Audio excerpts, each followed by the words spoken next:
Supreme court Punjab में election tribunals case का फैसला 30 सितंबर को सुनाएगा। सुप्रीम कोर्ट ने मंगल को समाअत के बाद फैसला महफूज किया था। सुप्रीम कोर्ट ने इलेक्शन कमीशन को ट्रिब्यूनल्स फॉल करने की हिदायत की थी।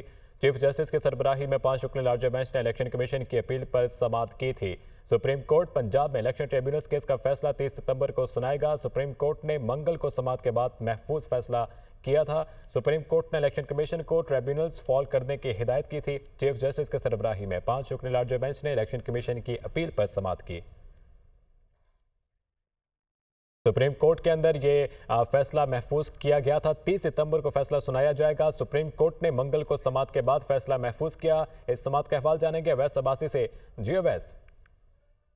जी बिल्कुल, देखिए सुप्रीम कोर्ट पंजाब में इलेक्शन ट्रिब्यूनल केस का फैसला 30 सितंबर को सुनाया जाएगा। सुप्रीम कोर्ट ने मंगल को समाअत के बाद जो है फैसला महफूज किया था। सुप्रीम कोर्ट ने फैसला महफूज करते हुए इलेक्शन कमीशन को ट्रिब्यूनल फाल करने की हिदायत की थी, जिसके बाद चीफ जस्टिस काजी फाइज ईसा की सरबराही में 5 रुकनी लार्जर बेंच ने इलेक्शन कमीशन की अपील पर समाअत की थी। तमाम इसका जो है फैसला वो महफूज कर दिया गया। 30 सितंबर मंगल को जो ये फैसला सुनाया जाएगा। जी ठीक है, पीजे मंगल को यह फैसला सुनाया जाएगा। बहुत शुक्रिया अवैस अब्बासी।